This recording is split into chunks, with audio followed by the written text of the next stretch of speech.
Bienvenue dans Maîtriser la paie, le podcast qui rend la paie accessible à tous. Aujourd'hui, on parle du droit de retrait et de l'alerte en cas de danger au travail. Bonjour tout le monde. Alors, j'ai une vraie question de terrain. Un salarié qui refuse soudainement de travailler face à un danger, est-ce que c'est un coup de sang totalement injustifié ou un droit absolu ? Bonjour, c'est vrai que la frontière semble très fine sur le moment.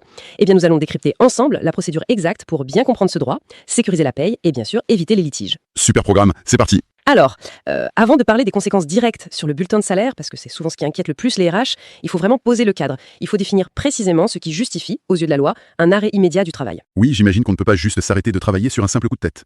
Donc, quelle est la différence exacte entre le droit d'alerte et le droit de retrait ? C'est la distinction fondamentale qu'il faut faire. Pour faire simple, imaginez le droit d'alerte comme un détecteur de fumée. Son rôle, c'est vraiment de prévenir l'employeur. D'accord, c'est le fait de tirer la sonnette d'alarme. Exactement. Le salarié l'utilise quand il a un motif raisonnable de penser qu'une situation présente un danger grave et imminent. Ce droit d'alerte sert aussi à signaler toute défectuosité dans les systèmes de protection. Très clair pour l'alerte. Et pour le droit de retrait, du coup ? Eh bien, le retrait, c'est l'action physique qui suit. C'est quand le salarié emprunte la sortie de secours, pour reprendre mon image. Concrètement, il va quitter son poste ou refuser de s'y installer. Et ça, il peut le faire sans l'accord de l'employeur. Ah oui, sans l'accord de la direction, c'est quand même fort. Mais est-ce que vous pourriez me reformuler ça avec des cas concrets ? Qu'est-ce qu'un danger imminent selon la loi ? Bien sûr.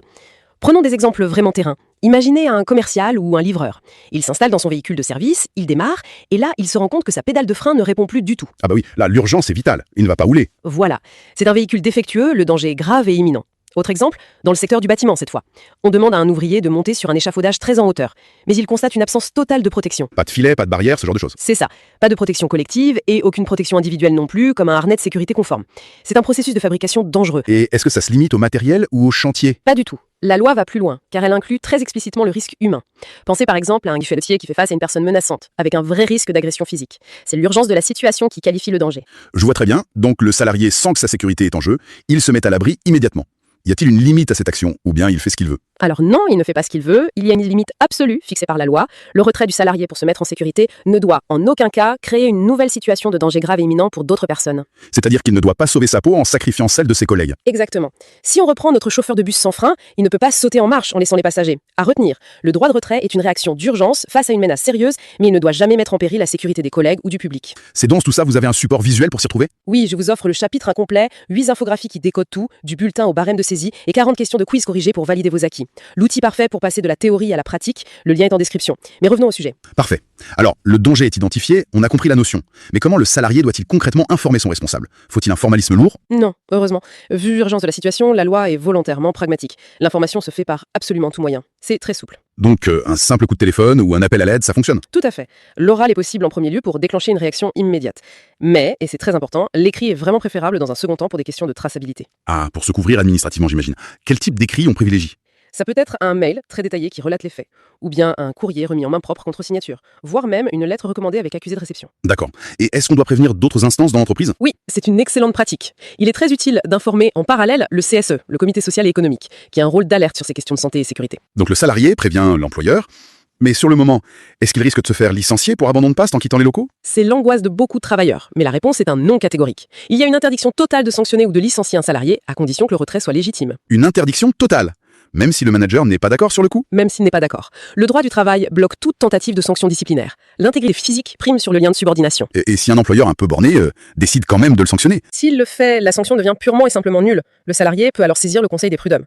La justice annulera la sanction, et s'il y a eu licenciement, elle ordonnera la réintégration. C'est très puissant comme protection. Absolument. D'où ce point à retenir. L'écrit n'est certes pas obligatoire sur le moment, mais il est fortement recommandé pour prouver la légitimité de la démarche en cas de litige. On peut aller encore plus loin. Oui. J'ai publié un article Substack sur ce sujet avec une infographie à télécharger, le lien est en description. Continuons. Très bien, continuons. On a sécurisé le salarié administrativement. Mais qu'est-ce qui se passe sur son bulletin de salaire ? Est-ce qu'il est payé pendant son absence ? C'est la question centrale pour nous.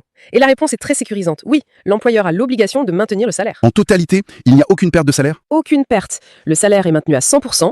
La loi considère que l'inactivité n'est pas du fait du salarié, mais qu'elle est due au danger présent dans l'entreprise. Mais que se passe-t-il si un collaborateur abuse de ce droit ? S'il invente un danger juste pour rentrer chez lui ? Ah, là, la situation s'inverse.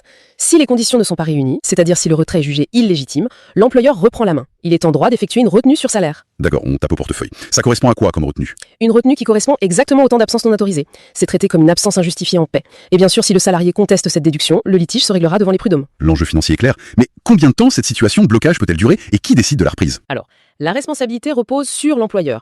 Dès qu'il est alerté, il a l'obligation légale de mettre fin au danger grave et imminent très rapidement. Il doit faire les réparations nécessaires. Et donner des instructions pour que tout le monde soit en sécurité. Exactement, il doit agir. Mais attention, la subtilité se trouve dans la reprise du travail. C'est donc la résolution du problème par le patron qui dicte la fin du droit de retrait. Eh bien non, pas du tout. Et c'est ça qui est fascinant. C'est le salarié lui-même qui met fin à son droit de retrait, quand il pense que le danger est vraiment écarté. Ah, c'est lui qui a le dernier mot. L'employeur ne peut pas l'obliger à revenir? Absolument pas. L'employeur ne peut pas exiger la reprise si le danger persiste. À retenir, la durée du retrait dépend entièrement de la réactivité de l'employeur à mettre en place des mesures de protection adaptées. C'est à lui de rassurer son équipe avec des actes concrets. Question express pour boucler, est-ce qu'un service entier peut exercer ce droit de retrait collectivement? Oui, le droit de retrait peut tout à fait être exercé par un groupe de salariés. La seule condition est que chacun d'eux pense individuellement être menacé par ce danger grave et imminent. C'est bon à savoir. Pour aller encore plus loin, mon livre Maîtriser la paix, édition 2026, transforme la complexité en visuel clair. Avec 50 infographies pour tout comprendre et 250 questions corrigées, vous avez enfin les clés pour maîtriser chaque calcul. Le lien est en description pour commander votre exemplaire. Soutenez ce nouveau podcast avec une note 5 étoiles et un avis sur votre application d'écoute. Ça aide à d'autres à nous trouver. Merci de nous avoir écoutés, on se retrouve demain pour un nouvel épisode. Et merci à tous pour votre attention. Prenez soin de vous, À demain sur Maîtriser la paix. à demain.